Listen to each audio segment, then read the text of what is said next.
Hi, everyone. Mary Louise Cook here, joined by Big Sky Commissioner Tom Wistrcill for Commissioner's Commentary. Tom, how are decisions made regarding postseason competition for the 2021 school year? Well, it's been a tremendous amount of work by all our administrators around the conference, presidents, ADs, faculty reps, certainly coaches involved. We've had our student athletes involved as well. So there's just been a lot of work that's gone on over the last few months. We're happy to arrive at a place that we feel really good about. I give a lot of credit to our administrators, our ADs and senior women's administrators worked really hard on 3 committees we had set up. We had an Olympic sports committee, a football committee, and a basketball committee. And so to come to a point where we feel good about the decisions we're making, again, not without a lot of discussion and a little bit of heartache at times, but nonetheless, everybody came together for the good of the whole. And I'm really proud of what we've accomplished.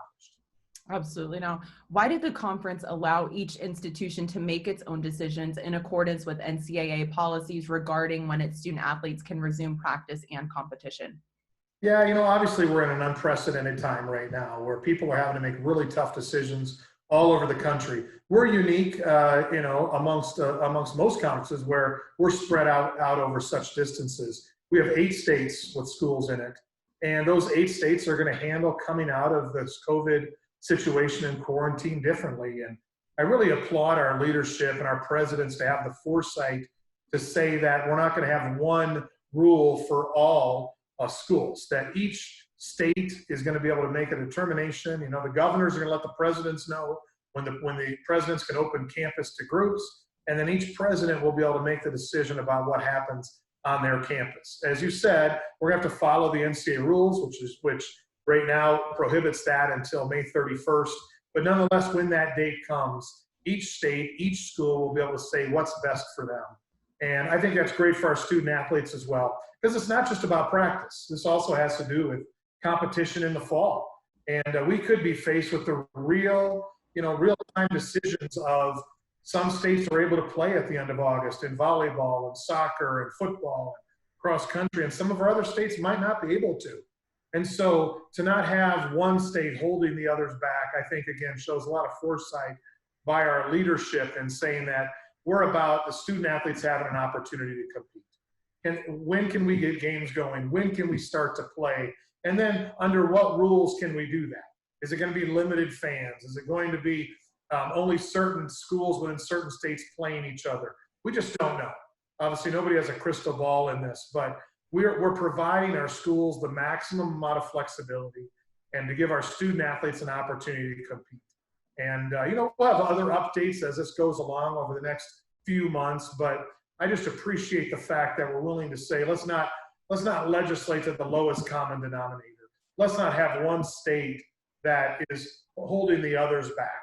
And I really appreciate the decision making there and think we landed in a really good place.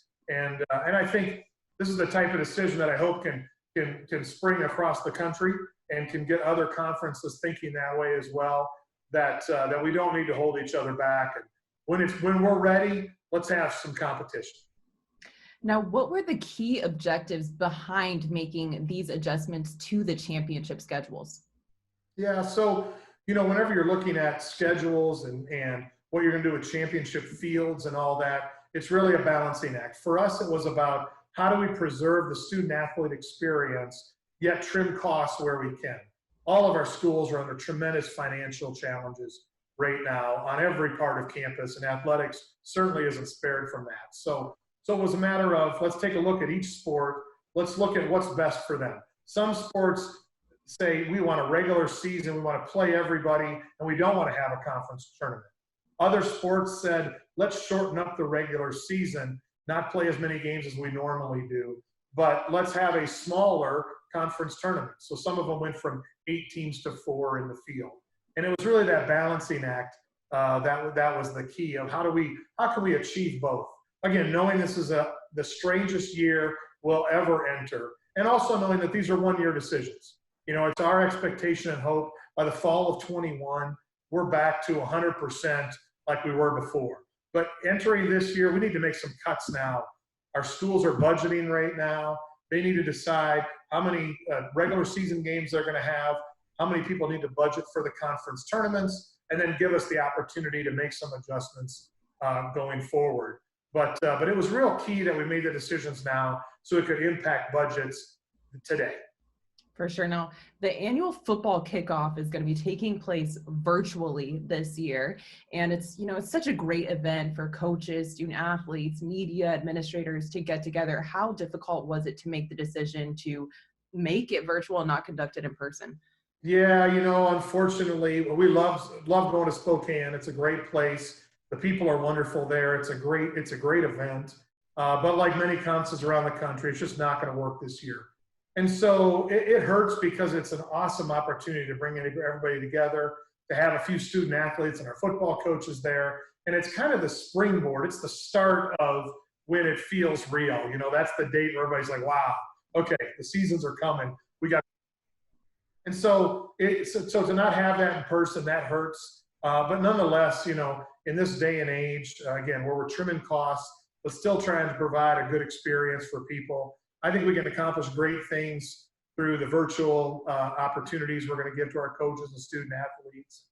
But it won't be the same, and that's unfortunate. But you know what? A lot of things this year won't be the same, and we need to get adjusted to the new normal. And this is one of the first things that'll head us in that direction. Well, fantastic. Commissioner, thank you for your words and for your insight. Really appreciate your time today. Thank you.